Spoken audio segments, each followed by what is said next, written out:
देखिए जीरो के बाद ये फर्स्ट ऑर्डर है। कल मैं आपको जीरो ऑर्डर रिएक्शन पढ़ाया था।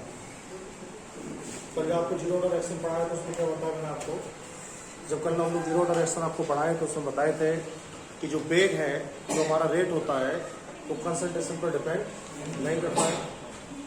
अभी आज जब आपको पढ़ाएंगे नई टॉपिक, ये बहुत इंपॉर्टेंट क्वेश्चन है जो आपको पढ़ाना है, इससे क्वेश्चन आपके एग्जाम में जरूर आएंगे।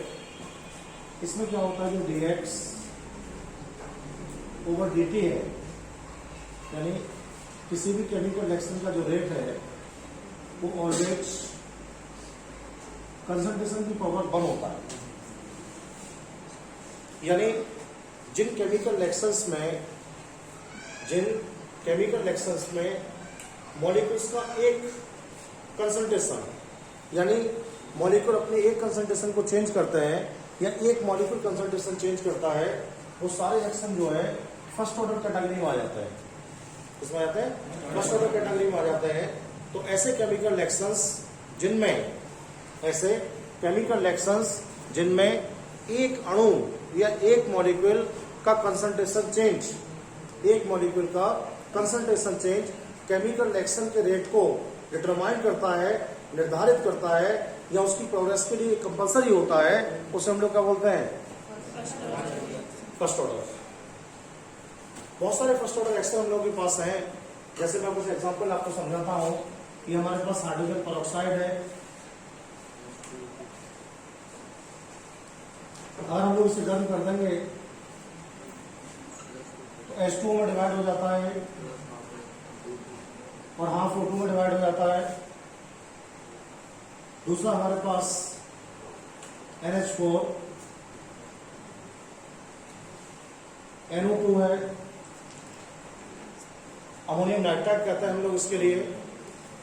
इससे हम लोग जो हीट करते हैं तो N2 और H2 में डिवाइड हो जाएगा। अगर अमोनियम नाइट्रेट यहां पर लेते हैं हम लोग तो ये N2O बन जाएगा, N2। तीसरा देखो, जैसे लिखा हुआ C12 H22 O11 plus H2O, ये सुक्रोज है।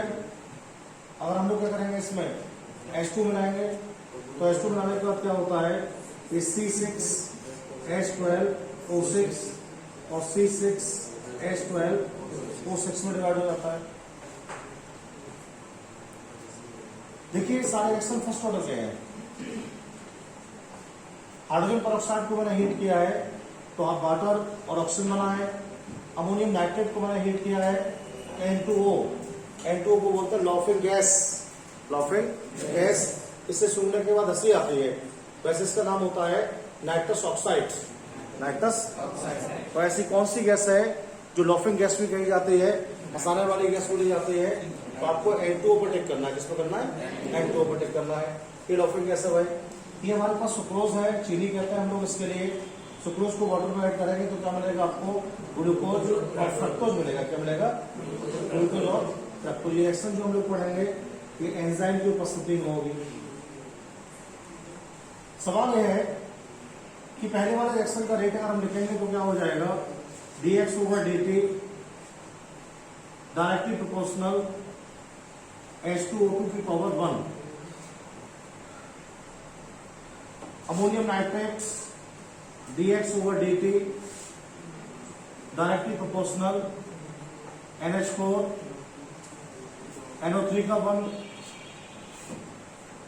सवाल यह है कि इस केमिकल रिएक्शन में एक तो मॉलिक्यूल पार्टिसिपेट कर रहा है सुक्रोज का, चीनी का, और एक मॉलिक्यूल पार्टिसिपेट कर रहा है वाटर का।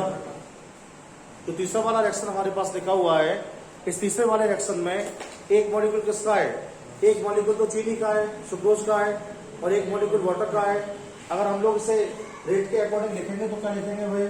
हम लिखेंगे dx over dt directly proportional C12 H22 O11 की पावर 1 और H2O की पावर 1। अगर हम लोग इन पावर को आपस में ऐड कर देंगे तो इन पावर को आपस में ऐड करने का वैल्यू कितना हो जाएगा? 2 हो जाएगा। ऐसे हालात में जो हमारा रिएक्शन है वो फर्स्ट ऑर्डर रिएक्शन नहीं होगा, कैसा रिएक्शन हो जाएगा?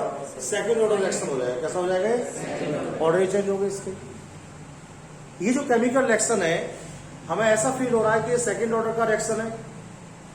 पक्का आ रहा है पेपर में ये थर्ड वाला 101% पर ईयर पेपर में आता है। तो हमें ऐसा फील हो रहा है कि जो हमारा रिएक्शन थर्ड वाला है, ये थर्ड वाला रिएक्शन हमारा सेकंड ऑर्डर का है।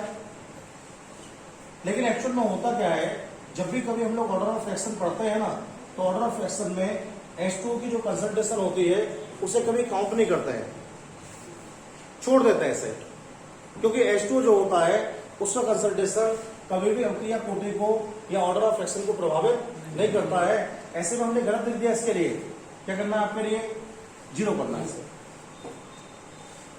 इसकी सांद्रता वेग को निर्धारित नहीं करेगी वे, इसलिए हम लोग क्या करेंगे इसके लिए? इसे हम लोग इसको 0 कर देंगे। अभी हम लोग जब इसको 0 किए हैं तो कितना बचा हमारे पास? फिर 1 बचा ना।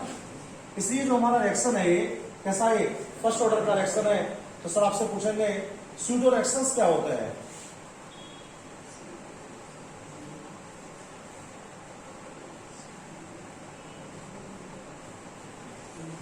हिंदी में शब्द है आभासी। क्या है? तो आभासी का मीन्स क्या होता है?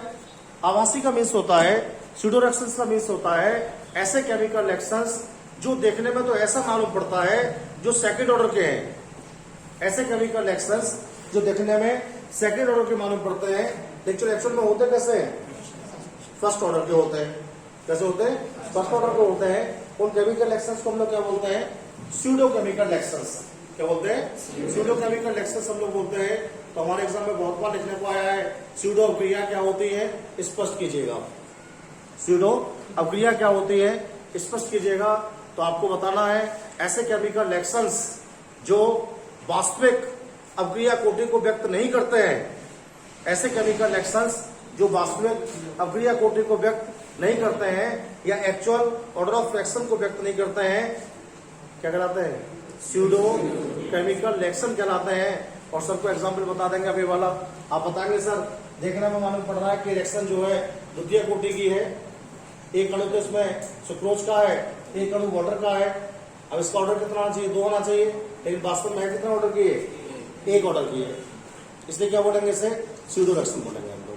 तो ये फर्स्ट ऑर्डर के बारे में जनरल इन्फॉर्मेशन है। आपसे कोई व्यक्ति पूछता है प्रथम कोटि अभिक्रिया क्या होती है, हम लोग इसे कैसे स्टडी करने वाले हैं, तो सब आपको बताना पड़ेगा। इसके बारे में आपको बताना पड़ेगा जिन केमिकल रिएक्शंस में एक मॉलिक्यूल कंसंट्रेशन चेंज को शो करता है, जिन केमिकल रिएक्शन में एक मॉलिक्यूल कंसंट्रेशन चेंज को शो करता है, उन्हें स्यूडो केमिकल रिएक्शंस कहते हैं। और आपको बताना है दूसरा वाला मॉलिक्यूल कंसंट्रेशन चेंज को शो नहीं करेगा इसके अंदर। अब जो कल पढ़ाया था उसके बारे में आपको दोबारा से बताएंगे। रेट कांस्टेंट पढ़ाएंगे इसका आपके लिए।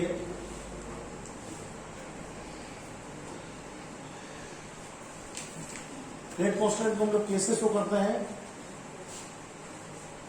कल 0 को निकाला, कितना आया था? 0 को आया था K=X/T। K=X/T। आज जब पढ़ाएंगे तो आज फिर नया आएगा दूसरा। एक बात आप लोगों को और ध्यान रखना है, जितने भी फर्स्ट ऑर्डर रिएक्शन हम लोग स्टडी करते हैं, जितने भी फर्स्ट ऑर्डर रिएक्शन हम लोग स्टडी करते हैं, वो सारे के सारे रिएक्शन रेडियोएक्टिव कैटेगरी में भी आते हैं। यानी आप ये भी कह सकते हैं सर से कि जो रेडियोएक्टिव क्रियाएं होती है, जो रेडियोएक्टिव क्रियाएं होती हैं, वो सभी क्रियाएं फर्स्ट ऑर्डर की होती हैं। अब देखो सिंपल रिएक्शन पर हम लोग कंसिडर करेंगे। जैसे हमारे पास ए लिखा हुआ है, ए को हम लोगों ने प्रोडक्ट में कन्वर्ट किया है, और जब ए को हम लोगों ने प्रोडक्ट में कन्वर्ट किया है तो इसकी जो क्वांटिटी है वो मैंने आपको 1 ग्राम प्रोवाइड की है। अभी 0 चेंज हुआ है, कल भी पढ़े थे इसको हम लोग। कब हुआ है? प्रारंभिक समय में। एक्स कन्वर्ट हो गया है टी समय में। यह क्या हो जाएगा? C minus x. कल भी पढ़ा था, इस चैप्टर में हम शुरू से पढ़ते आ रहे हैं बात। तो अब हमारा वेग किस पर डिपेंड करता है? कंसंट्रेशन पर। किस पर करता है? तो हमारा जो रेट है वो डिपेंड करेगा dx over dt directly proportional A minus x. और बना ये हमारा क्वेश्चन नंबर 1 हो गया भाई। ये हो जाएगा dx over dt equal to k e minus x power 1। आप चाहें से ऐसे लिख सकते हैं कि dx upon a minus x equal to k dt। Question number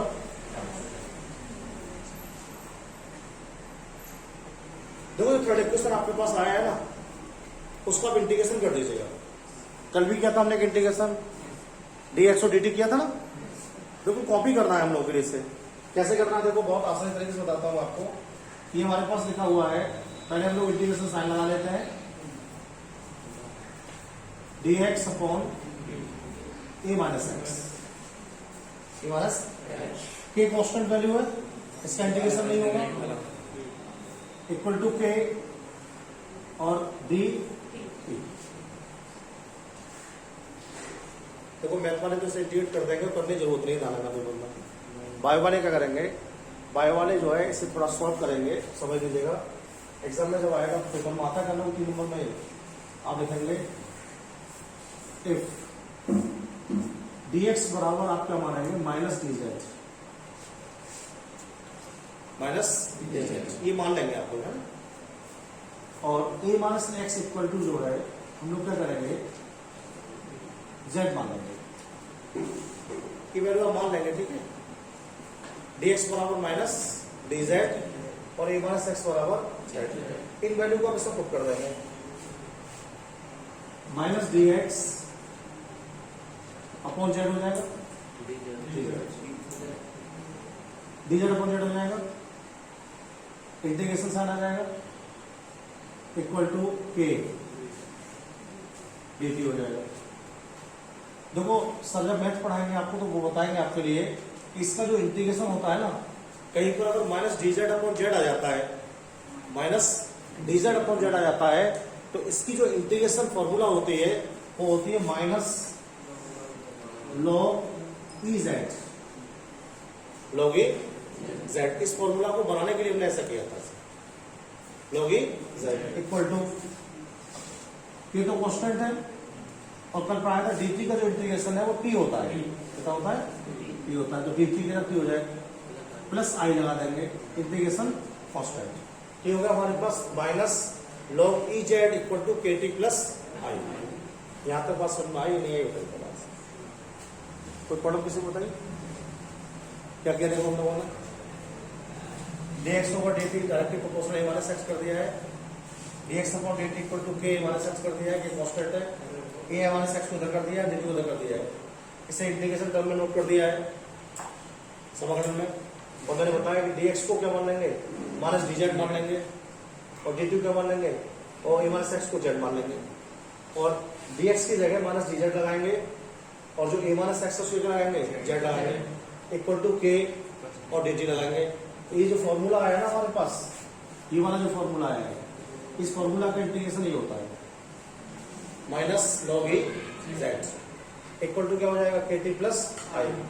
देखो आप चाहें तो क्या कर सकते हैं, आप और चाहें तो इसे समीकरण नंबर 4 कर सकते हैं, और इसमें आप क्या कर सकते हैं, z का जो वैल्यू है ना उसे बदल सकते हैं। आप क्या लगा सकते हैं z की जगह, ये हो जाएगा minus log e minus x बराबर kt प्लस, क्वेश्चन नंबर हो जाएगा आपका ये।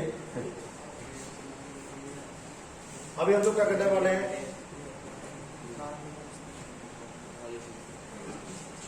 अभी हम लोग जो है प्रारंभिक अवस्था में वापस जाएंगे। कल यहां तक किया था हमने पहले, उसके बाद हम वापस गए थे प्रारंभिक अवस्था में, और जब हम लोग प्रारंभिक अवस्था में वापस जाएंगे इनिशियल फेज में,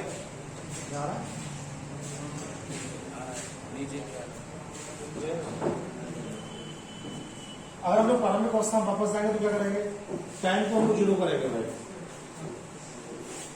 और टाइम को 0 करेंगे तो एक्स क्या हो जाएगा, 0 हो जाएगा। तो सबको बताना है कि अगर आप प्रारंभिक अवस्था में वापस जाएंगे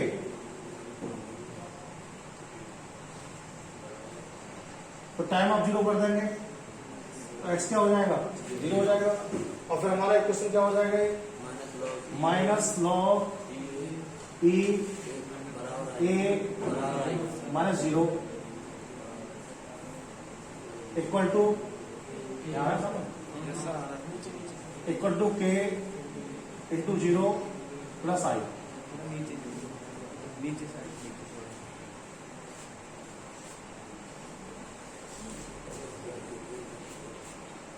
minus log E A minus 0 equal to K into 0 plus आई।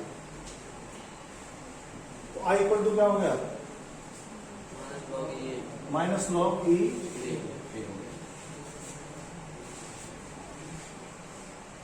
क्या करेंगे हम लोग ये जो आई की वैल्यू आई है इसे क्वेश्चन नंबर 6 कर देंगे हम लोग और इस आई की वैल्यू को यहां पुट कर देंगे इसमें फिफ्थ वाले में। और जैसे आप लोग आई की वैल्यू को पुट करेंगे तो क्या हो जाएगा ये आपका वैल्यू हो जाएगा minus log a minus x equal to k t minus log ई।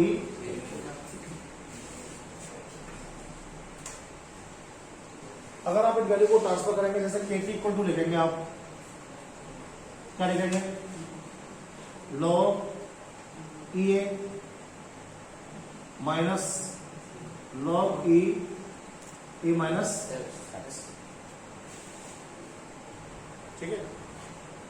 अभी क्या पढ़े हम लोग का रूल क्या होता है लॉग का रूल होता है कहीं पर log a minus log B आ जाता है तो इस वैल्यू को लिख सकते हैं हम लोग लॉग ए अपॉन बी लिख सकते हैं ए अपॉन ऐसा हो गया। देखो यहाँ पर लॉग ए माइनस एक्स का लिख सकते हैं इसको हम लोग k t equal to log a upon a minus x.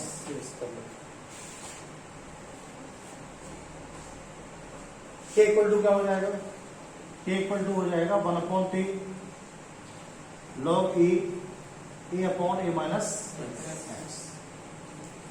एक फॉर्मूला है जो फर्स्ट ऑर्डर के लिए रेट कांस्टेंट है और इसे क्वेश्चन नंबर कर देंगे हम लोग 7।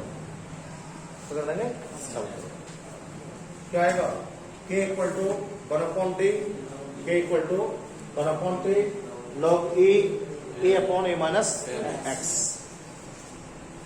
कोई प्रॉब्लम तो बताइए समझा गया सिंपल है कोई प्रॉब्लम नहीं। कल जो पढ़ाया था उसको कॉपी किया हम लोगों ने अभी थोड़ा इससे आगे बात करेंगे आपसे। देखो देखिए जो टर्म हम लोगों के पास आए वो क्या आएगा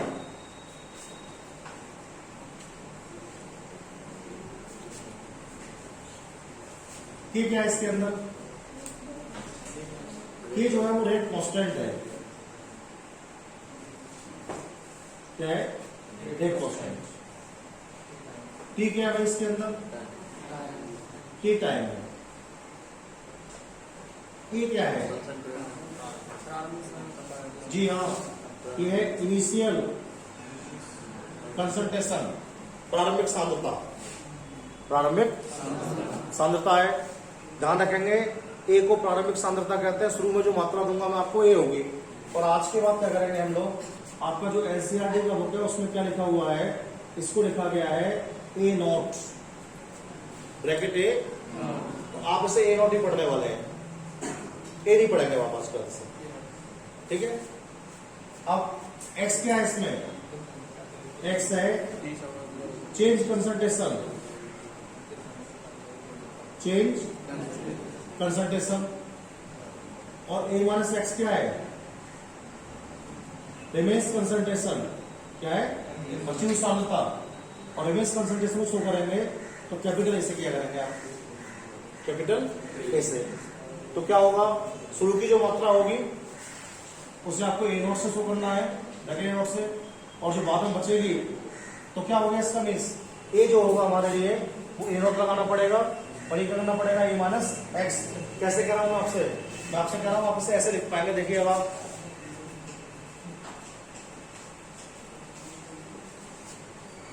ये हो जाएगा के equal to 1 upon T log K equal to 1 upon T log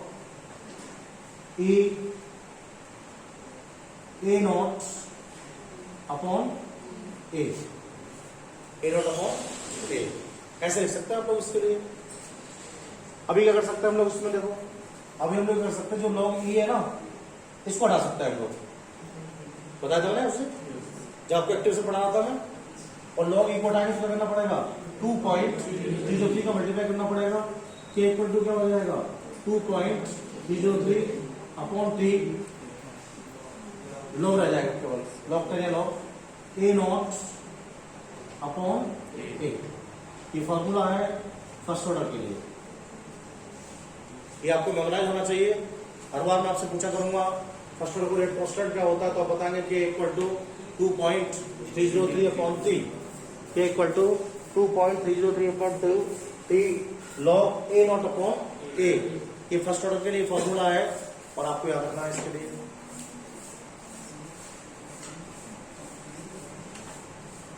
समझ में आ गया? दोबारा बताइए चल जाएगा। जनरल मैथमेटिक्स से कोई टेक्निकल नहीं है इसके अंदर, आगे बढ़े या दोबारा बताइए पहले आपसे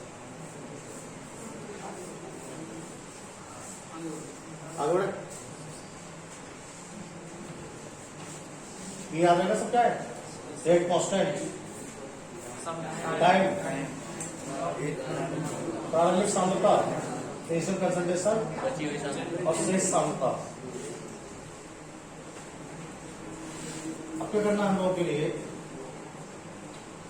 यदि जितने भी रेडियोएक्टिव रिएक्शंस होते हैं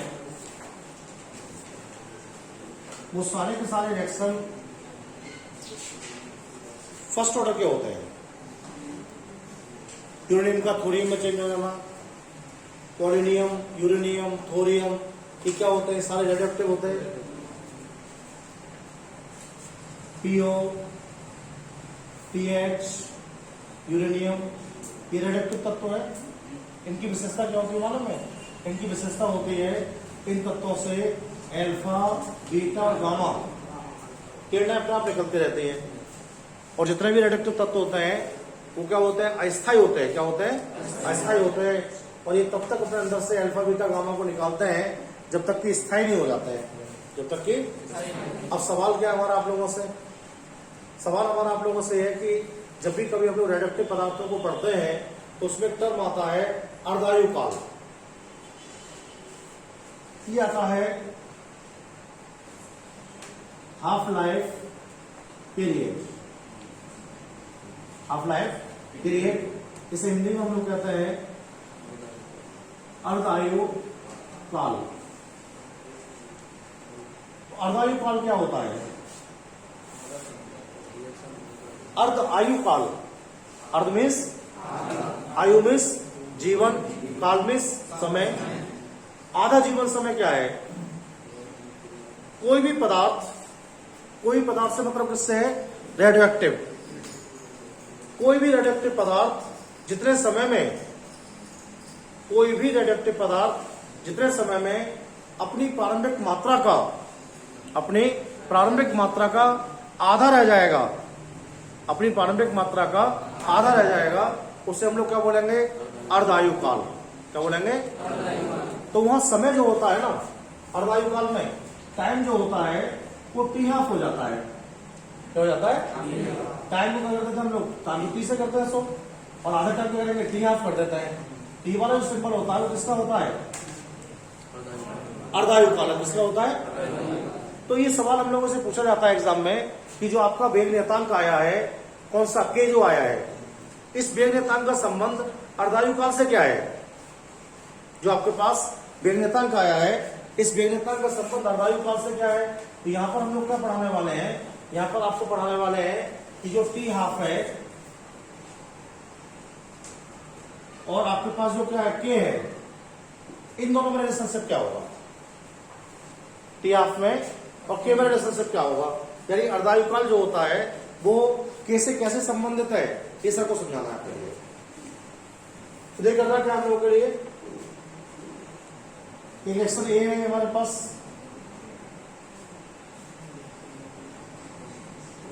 और प्रोडक्ट में चेंज हुआ है, सारी कंडीशन सेम चल रही है। अब तो ए ग्राम आपको प्रोवाइड किया गया है, जीरो चेंज हुआ है, एक्स चेंज हुआ है, तो ए माइनस एक्स हो गया। इसको छोड़िएगा अभी, इस पर पकड़िएगा। ए हमारे पास प्रोडक्ट है, ये रिएक्टेंट चेंज हो गया, 100 ग्राम दिया था मैंने आपको, जीरो चेंज हुआ, 50 ग्राम मैंने आपको चेंज कर दिया इधर, तो कितना हो जाएगा 100 माइनस 50। कौन सी बात समझ में आ गई, पहली दूसरी दोनों समझ में आ गए? चलो सही है, इसको समझ लिया थोड़ा सा। हाफ लाइफ क्या है? कोई भी पदार्थ अपनी पारगम्य मात्रा का, अगर हम लोग इससे हाफ लाइफ पढ़ा तो देखो भाई 50% तो इसका चेंज हो गया, तो हाफ लाइफ में क्या होगा? हाफ लाइफ में जो प्रारंभिक मात्रा कितनी रह जाएगी? आधे रह जाएगी। कितनी रह जाएगी? आधे रह जाएगी। तो क्या हो जाएगा ऊपर 100/2, 100/, अब इन दोनों में रिलेशनशिप बताओ क्या देख के, क्या है दोनों बराबर है नहीं बराबर है?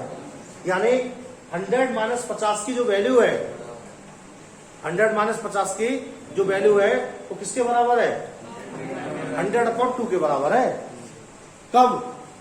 जबकि हम लोगों ने अर्धायु काल को अप्लाई कर दिया है, अर्धायु काल को। अगर ये बात मैं क्वेश्चन पूछूं आपसे तो क्या बताओगे मुझे आप?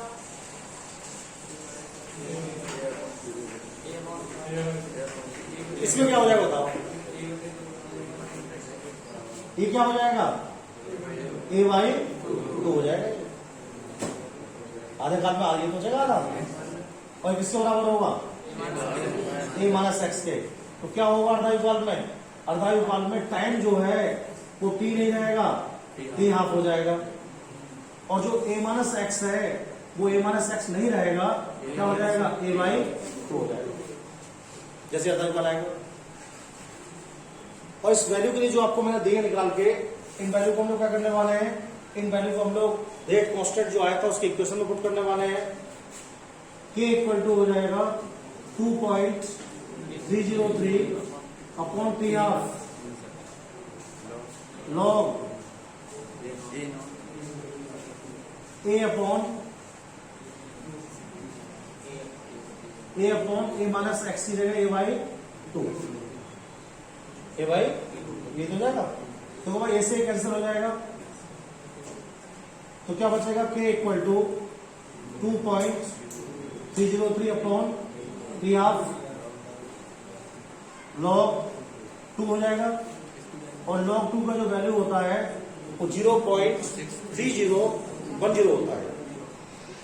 log 2 का जो वैल्यू होता है वो होता है 0.3010। इस वैल्यू को बेटे अगर हम लोग पुट कर देंगे, k इक्वल टू क्या हो जाएगा? 2.303 अपॉन 3 हाफ इंटू 0.3010। इसको मल्टीप्लाई करेंगे तो हो जाएगा k equal to 0.693 upon t half. k equal to 0.693 upon t half. इसका मतलब क्या हो गया? इसका मतलब हो गया कि जो हमारा वेग नियतांक है, जो हमारा वेग नियतांक है वो अर्धायु काल के क्या है? व्युत्क्रमानुपाती है। क्या है? अगर अर्धायु काल बढ़ेगा तो वेग नियतांक घटेगा, अर्धायु काल घटेगा तो वेग नियतांक बढ़ेगा। ऑब्जेक्टिव में आता है तुम्हारे पेपर में, ध्यान रखना, उसमें पूछा जाएगा किसी भी रासायनिक क्रिया का वेग नियतांक अर्धायु काल के समानुपाती होता है, व्युत्क्रमानुपाती होता है, बराबर होता है, या इनमें से कोई नहीं। तो फर्स्ट ऑर्डर में किसी भी रासायनिक क्रिया का जो हाफ लाइफ होता है, फर्स्ट ऑर्डर में किसी भी रासायनिक क्रिया का जो हाफ लाइफ होता है वो सदैव उसके वेग नियतांक के व्युत्क्रमानुपाती ही होता है। और क्या फॉर्मूला होता है उसका? k equal to 0.693 upon t half. इससे क्या कर सकते हैं? किसी भी रासायनिक क्रिया का हम लोग अर्धायु काल भी ज्ञात कर सकते हैं। बात समझ में आ गई? कितने फॉर्मूला आ गए? 3 फॉर्मूला डेरिवेट हो गए। कौन कौन से फॉर्मूला डेरिवेट हो गए भैया? सबसे पहला फॉर्मूला आया था, तो सबसे सिंपल फॉर्मूला था, first formula k equal to 1/t log e a over a minus X. इसको मॉडिफाई कर लिया हम लोगों ने किसमें? K equal to 1/t log e a naught upon A में। लॉग ई को हटा दिया था हमने एक फॉर्मूला में, हटता हो K equal to 2.303 upon 3 log A naught upon A. और फोर्थ में किया डेरिवेट हमने एक formula K equal to 0.693 upon A half.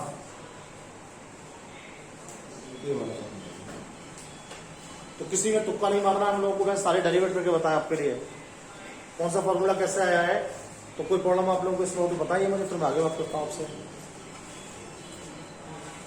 क्या करो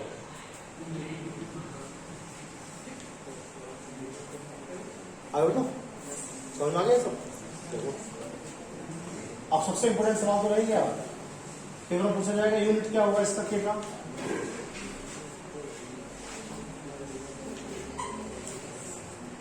यूनिट ऑफ के, इस वाले फॉर्मूला को यूज कर लेते हैं हम लोग, ठीक है। देखो भाई के equal to 1/t for time, समय का मात्रक, घंटा ना लगा दे तो सेकेंड।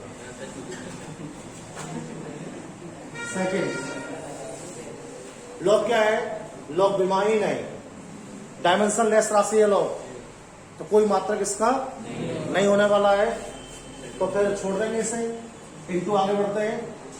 एक है इसमें सांद्रता, कैसी भी हो, प्रारंभिक को जानते हो, सांद्रता है, कंसंट्रेशन है, और कंसंट्रेशन का यूनिट क्या होता है? मोल पर litre upon a minus x में क्या है? कंसंट्रेशन है, इसका क्या हो जाएगा? मोल पर लीटर, कैंसिल आउट हो जाएगा, ए इक्वल टू क्या बचेगा? 1/2 और क्या हो जाएगा? सेकेंड। तो ध्यान रखेंगे फर्स्ट ऑर्डर का जो मात्रक होता है वो सेकंड इनवर्स हो सकता है, महीना इनवर्स हो सकता है, वर्ष इनवर्स हो सकता है, घंटा इनवर्स हो सकता है, और कुछ नहीं, मिनट इनवर्स लगा सकता है, ठीक है। ये ध्यान रखना है, टाइम इनवर्स जाना है और वो सेकंड में लगाए, मिनट में लगाए। बड़ा इंपोर्टेंट क्वेश्चन है, बहुत बार हमारे एग्जाम में पूछा गया, देखना आप लोग कि प्रथम कोटक क्रिया के लिए, फर्स्ट ऑर्डर एक्शन के लिए के का यूनिट होता है, तो उसमें बहुत सारे यूनिट दिए जाएंगे, लेकिन आपको सेकंड इनवर्स पर ही टिक करना है, वो भी थोड़ा दिमाग लगा के निकाल भी सकते हैं चाहे तो। बताइए आप लोग सुनिए, कंफर्म हुआ तो आगे बढ़े।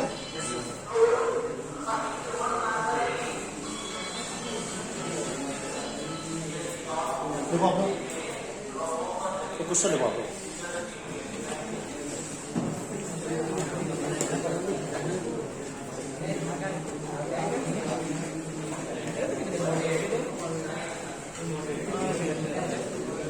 देखो आप लोग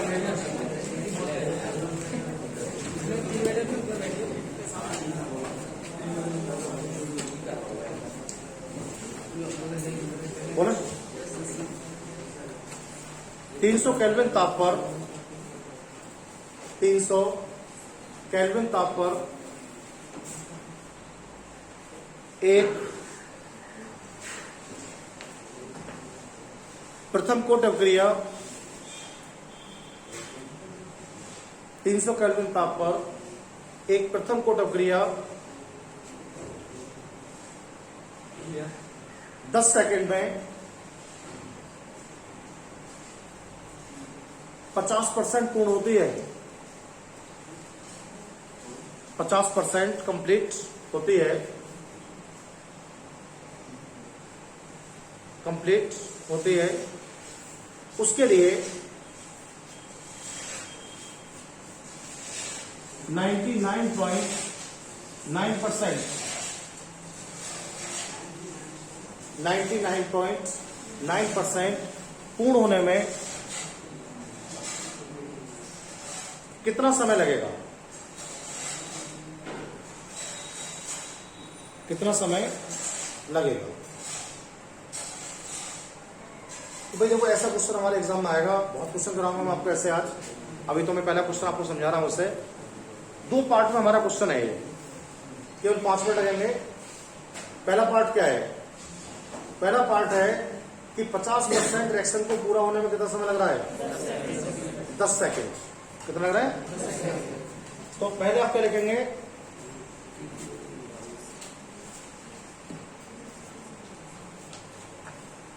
स्टेप 1 में आएंगे हम, ठीक है। और स्टेप 1 क्या है हमारे पास भाई? स्टेप 1 में टाइम की जो वैल्यू हमारे पास है वो 10 सेकेंड है भाई। कितनी है? 10 सेकेंड, राइट।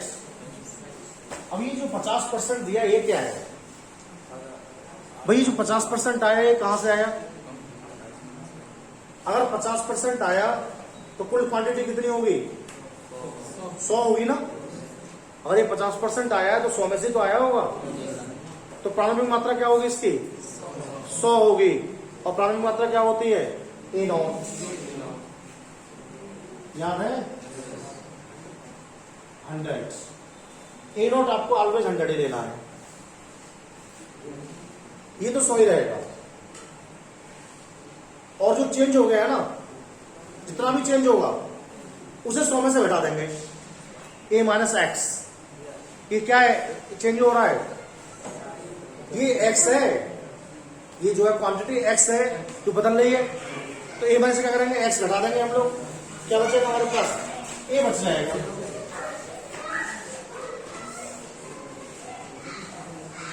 कितना हो जाएगा ये? 50। पहले समझ लो इस बात को, जल्दबाजी नहीं, पर तो देंगे आप आसानी से। ए है ये प्रोडक्ट है, ये 100 था आपके पास, 0 चेंज हुआ, 50 चेंज हुआ, तो 100 माइनस 50। ये क्या है? प्रारंभिक मात्रा है, किसको करता है? तो मैंने 100। और ये क्या है? ए माइनस, ये क्या है? एक्स है। तो ये क्या बचेगा? ए माइनस एक्स। कितना बचा ये? 50। और ये 50। कुछ नहीं करना, देखो बहुत सिंपल एकदम। ए नॉट तो 100 रहेगा प्रत्येक क्वेश्चन में, ये तो बदलेगा नहीं। जैसे मैंने बोला 45%, तो 100 में से 45 घटा देंगे आप, जो बचेगा क्या हो जाएगा? ये हो जाएगा हमारा। क्या हो जाएगा? ये हो जाएगा। तो ये 3 बात हम लोग को पता पड़ गई। क्या कर सकते हैं इससे हम लोग? इससे हम लोग क्या क्या वैल्यू फाइंड कर सकते हैं? के इक्वल टू हो जाएगा 2.303 अपॉन पी लॉग टी को आएगा ए नॉट अपॉन ए। ये हो जाएगा के इक्वल टू 2.303 अपॉन टी का मीन्स लॉग 100 अपॉन कितना हो गया? लॉग 2 हो गया। अभी पढ़ा रहे थे, आपको क्या बताया था? के इक्वल टू 2.303 10, इसका वैल्यू क्या हो जाएगा? 0.3010। बताया था क्या होगा? सॉल्व करके बताओ क्या है? 0.0693 0.693 सेकेंड इनवर्स। सेकेंड में टाइम, ये तो के का मान आ गया भाई।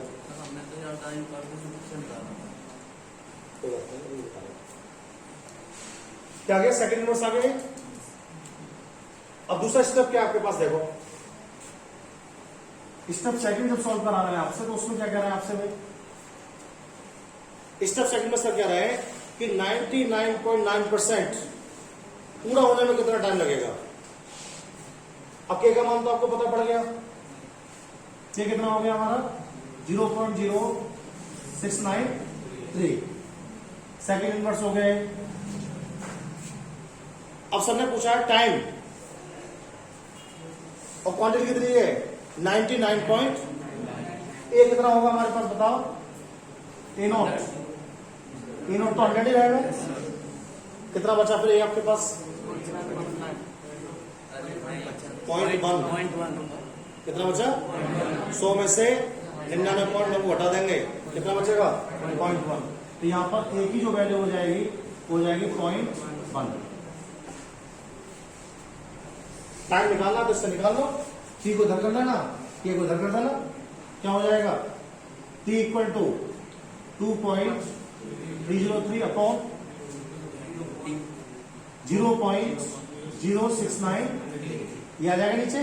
फिर लॉग ए नॉट कितना है 100/0.1 1000 हो जाएगा ना। टी हो जाएगा टी इक्वल टू 2.303/0.0693 लॉग 1000। इसकी वैल्यू कितनी होती है 3। क्या हो जाएगा टी इक्वल टू 2.303/0.0693 इंटू 3 कितना हो जाएगा टी इक्वल टू सब कर दो सर कितना टाइम में बताओ।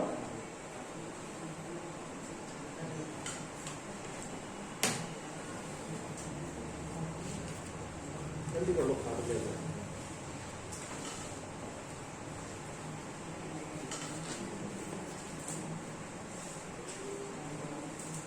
कितना हो गया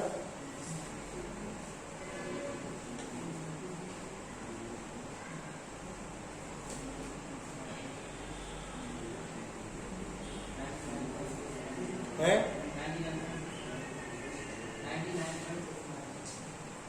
99.69 इतना आ रहा है तो सम कितना है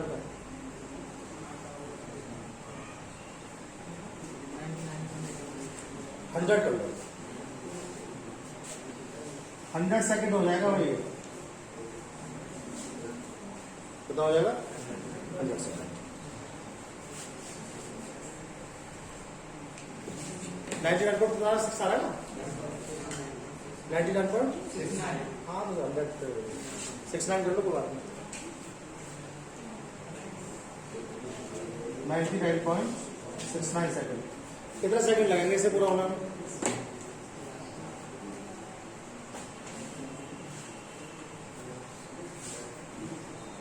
ऐसे बहुत सारे क्वेश्चन आपकी बुक में है जो आपके पास नोटबुक है सारे करना है आपको है ना। कल बहुत सारे क्वेश्चन कराऊंगा आपके इसके पका दूंगा कराते कराते आपके लिए।